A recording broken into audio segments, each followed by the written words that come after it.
Hello, my name is Jessica Cooks. Today I will be completing an abdominal exam. I have completed hand hygiene and I have placed the patient in the appropriate supine position with the legs supported. The patient has chosen to use the head behind the pillow for support. Before we begin this exam, I would like to get the patient's consent. Do I have your consent to complete this abdominal exam and use a video on YouTube, which I will upload for my professor to see, possibly other professors and other students? Do I have your consent? Yes, you have my consent.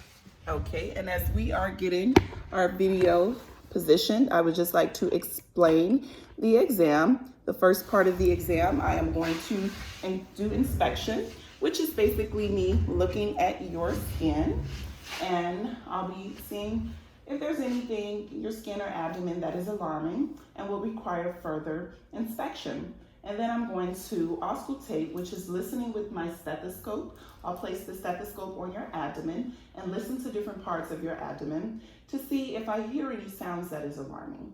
And then I'm going to do what we call percuss, which is me taking my hand and I'll be tapping. You hear different tapping sounds on your abdomen, checking for tympany and dullness, and to make sure that the organs that are in the abdomen are in the appropriate places. And then I'm going to do what we call palpate. I'll take my hand and first I'll lightly touch on your abdomen. And then I'm going to deeper press into your abdomen to check for the organs, check for masses, or see if there's any pain or tenderness, which should not occur during this exam. And once we're done with those sections, there are 4 specialty tests that I'm going to complete. And I'll explain each of those tests when we get to them. Is it okay to begin? Yes, you can begin. Okay, can I have you raise your shirt up just above your abdomen? And we're beginning with inspection. As I explained to the patient, I am checking the contour and peristalsis in the abdomen. The abdomen is symmetric. The umbilicus is midline with no herniation. There's no peristalsis noted. There's no bulging or masses. There's no scars and striae present. And the skin, the sclera and skin is free of jaundice. And now I'm going to begin with auscultation. I'm going to take my stethoscope and I'm going to listen in all 4 quadrants of the abdomen. In the exam room, we would listen for 1 minute in each quadrant, starting with the left lower quadrant, up to the left upper quadrant, the right upper quadrant, and the right lower quadrant.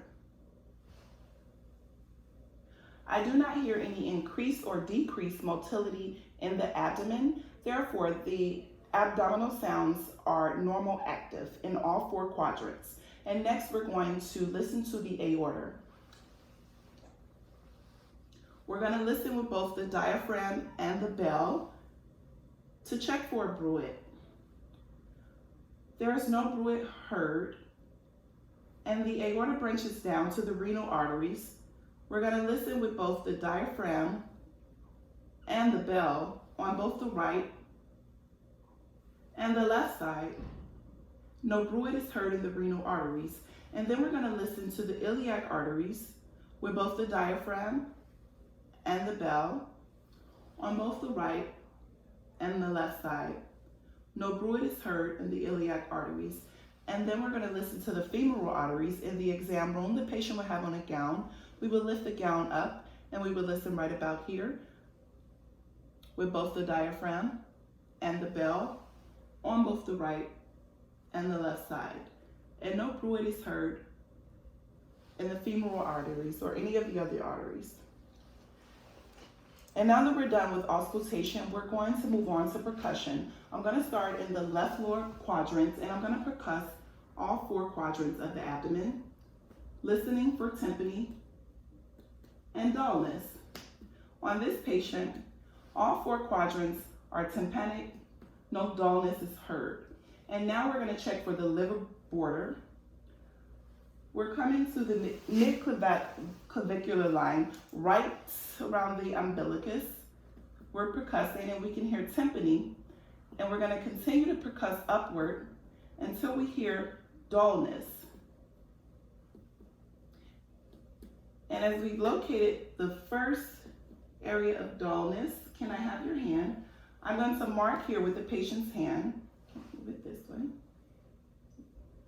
Okay, and this is the first area of dullness, and now we're going to start at about the third intercostal space, and we're going to percuss in between the rib margins, right? Coming downward. We're hearing tympany now, and when I hear dullness, I'm going to stop. And this shows us the liver span, which is between 6 to 12 centimeters. Can you stop there? Okay, and next we're going to percuss the liver right on the anterior axillary. We hear tympany, and there is no dullness,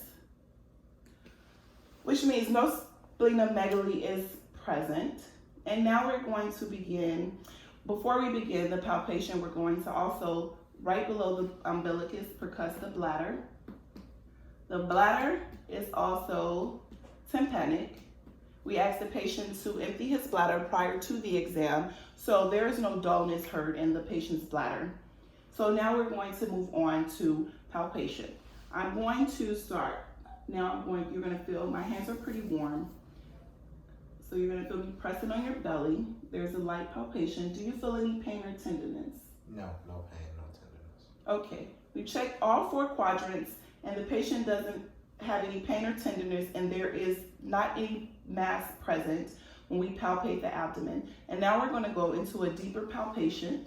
I'm going to press a little harder, okay? Okay. And we're going to go down to all 4 quadrants. Any pain or tenderness? No. Okay, and the patient denies pain and tenderness in all 4 quadrants, and on palpation, I do not feel any mass, and the patient doesn't show any signs of pain or tenderness. And now we're going to percuss the liver. Okay, and I want to have you take a deep breath in, and I'm going to press down, okay? Okay. Let me know if you feel pain, okay?